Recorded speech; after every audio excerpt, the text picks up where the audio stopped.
ആരോഗ്യത്തോടെ ഇരിക്കാം. മികച്ച പരിചരണം ഞങ്ങളുടെ ഉറപ്പ്. Shoranur medical trust, Shoranur. ആചാരങ്ങൾ കാലാനുസൃതമായി പരിഷ്കരിക്കണമെന്ന ആവശ്യവുമായി നവോത്ഥാന കൂട്ടായ്മ ജ്വാല തെളിച്ച് പ്രതിജ്ഞയെടുത്തു. ശിവഗിരി മഠം ഗുരുധർമ്മ യുവജന സഭ കേന്ദ്ര എക്സിക്യൂട്ടീവ് സന്തോഷ് മലമ്പുഴ ആദ്യ ജ്വാല തെളിയിച്ചു. അനിവാര്യമായ ആചാര പരിഷ്കാരങ്ങൾ നടപ്പിലാക്കുവാൻ വൈമുഖ്യം കാണിക്കുന്നത് ഫ്യൂഡൽ ചിന്താഗതിയാണെന്ന് അദ്ദേഹം പറഞ്ഞു.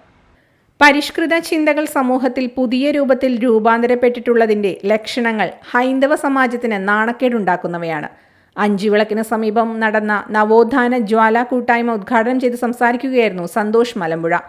മേൽവസ്ത്രം ധരിച്ചും ക്ഷേത്രപ്രവേശനം അനുവദിക്കുക, താന്ത്രിക വിദ്യ പഠിച്ച എല്ലാവരും ക്ഷേത്രങ്ങളിൽ ശാന്തിക്കാരാകുക, ശ്രീനാരായണ ഗുരുദേവ കൃതികളോടുള്ള ക്ഷേത്രങ്ങളിലെ അയിത്തം അവസാനിപ്പിക്കുക തുടങ്ങിയ ആവശ്യങ്ങളും ഉന്നയിച്ചു.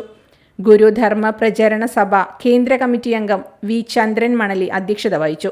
Sasi Kallepulli, M Akhilesh Kumar, Premaraman, A K Chantham, K Radhakrishnan, N Rajendran, P Murugadas, V Ramaswamy, V Vijayakrishnan, P Balakrishnan തുടങ്ങിയവർ സംസാരിച്ചു.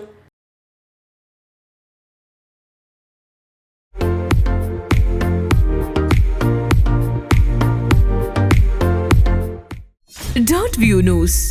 കാഴ്ചകളാണ് ലോകം. കണ്ടു തുടങ്ങുക.